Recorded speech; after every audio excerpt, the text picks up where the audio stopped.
Hi there everybody, it's Marc Laurenson here from Sydney Astrology School, and thanks for joining me as we look towards the sky for the month of October 2021. So what I want to do this month is I want to just zero in on the lunation cycle, particularly the new moon and the full moon, only because it's a lot of planets that are involved in what's going on there. So let's start with the new moon first. So the new moon is in the sign of Libra, of course. We're in Libra territory at the moment.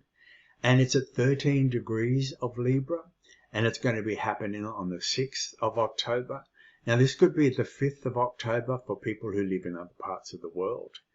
And what's interesting about this new moon is that it's conjunct Mars. Now Mars is exactly the same degree as the new moon at 13 degrees of Libra. Okay. So I'm going to start there. I'm going to start with the new moon in Libra. Now, when we're looking at a new moon, we're looking at the beginning of the monthly lunation cycle. And so when we're looking at the beginning of the lunation cycle, we're looking at a seed planting time.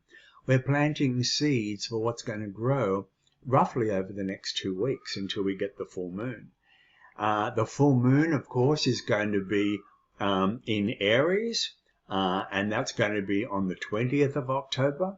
And that's going to be at 27 degrees Aries, and it's making some pretty strong aspects, which I'll talk about as we get further into the clip. So as I was saying, the seed planting time in Libra, what are we planting seeds for? We're planting seeds on the level of balance. Now, I really want to underscore that word, balance. And I want you all to actually ask yourselves, how balanced is my life at the moment? Am I feeling that the two ends of my scales are actually lining up? Okay. And so when I'm talking about both ends of the scale, I am talking about the Aries Libra opposition. Only because we're going into the full moon in Aries, and Mars is in conjunction with the new moon. So the balancing act is between your needs and your relationship needs. Now, your relationship needs aren't necessarily always going to be with personal relationships either. A lot of them will be, of course, but I'm talking about your relationship to your work and the people at your work.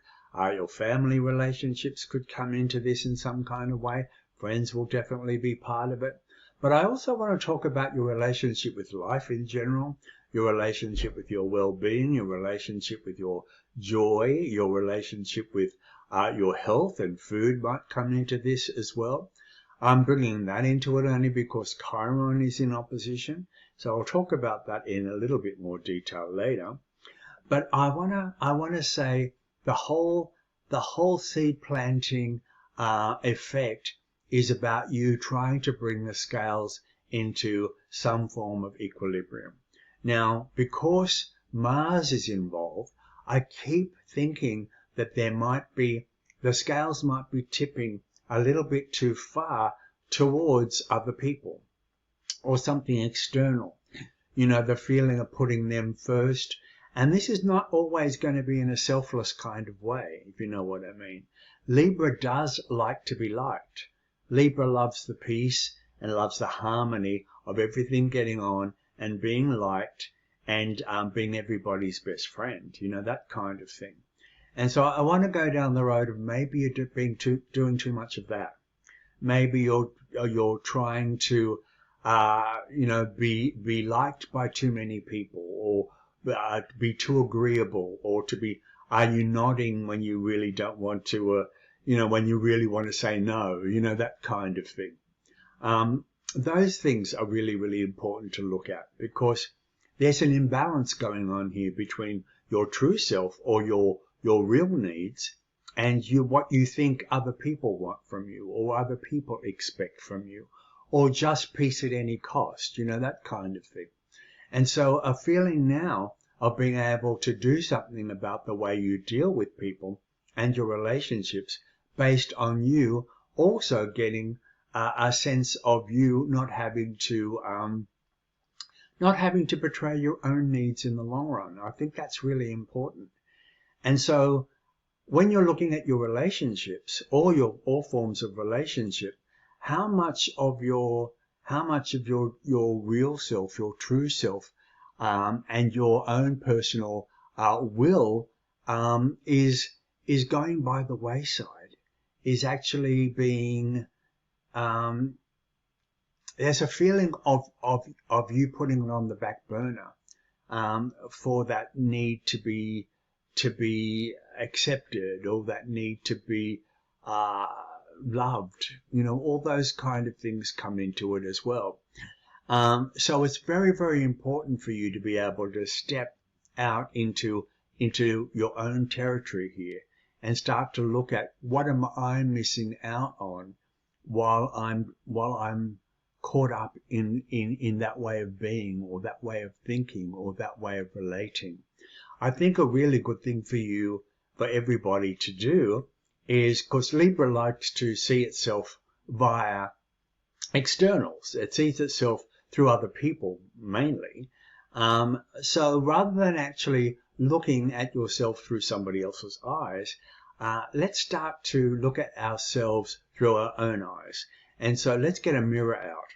Let's look at ourselves in a mirror and actually ask ourselves, how much of what I want, and how much of what I need, and how much of my real self, my true self, is getting put away in my attempt to be liked, or my attempt to be everybody's friend, or you know, just my attempt to not create any chaos. That comes into it too. And so be very, very truthful with yourself, based on what you want and what you need, that you think may upset somebody else, or you think may rub somebody else up the wrong way. I'm saying this because of the aspects that this new moon is making. The aspects are Chiron, as I said earlier on. And so Chiron is trying to heal you in a way. There's a healing energy going on here. It's in Aries. Chiron's in Aries. So there's a healing of being brave enough to be able to get your needs met. But even stronger than that, in a way, is Uranus. Uranus is making an exact quincunx at 13 degrees of Taurus. And so I want to say that Uranus, which is always trying to break free, it's always trying to individuate, and really, really doesn't care, you know, what anybody else thinks in the long run, because its freedom becomes more important to it.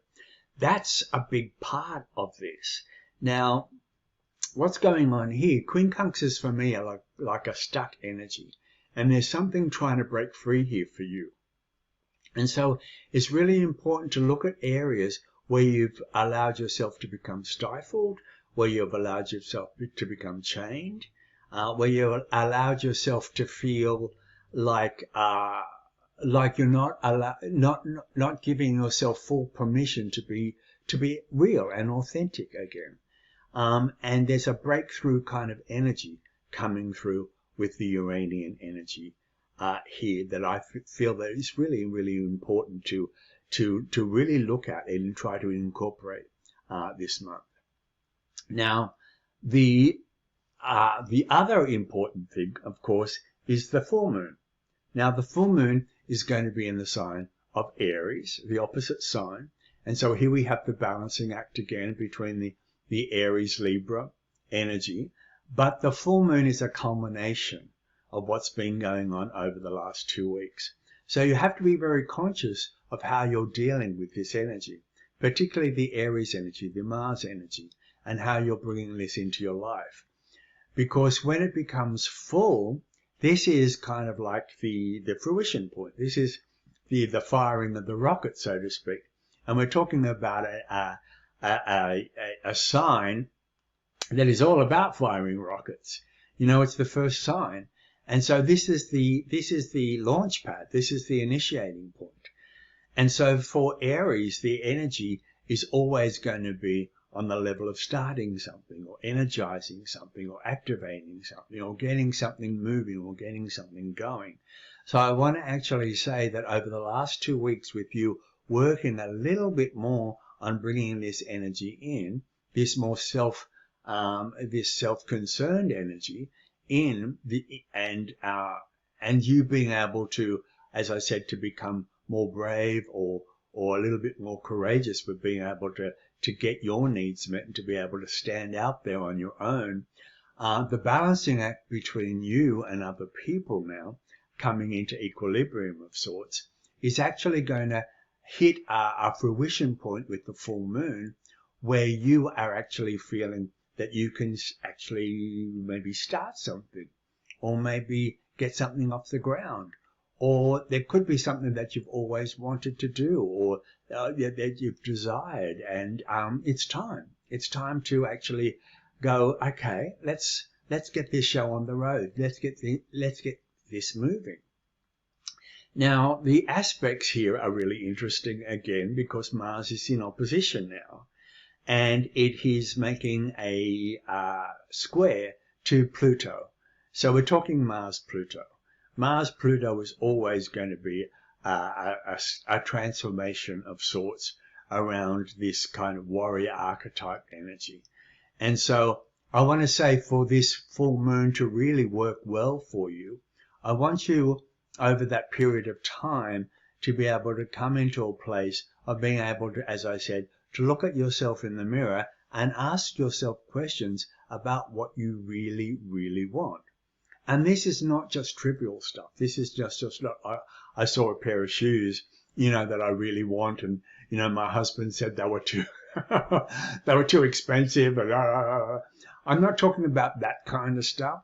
I'm talking I'm talking about something that's slightly more meaningful. That feeling of maybe holding yourself back from something that you've always wanted to do, or signing up for something, or possibly, that feeling that, you have to stick your neck out in some kind of way.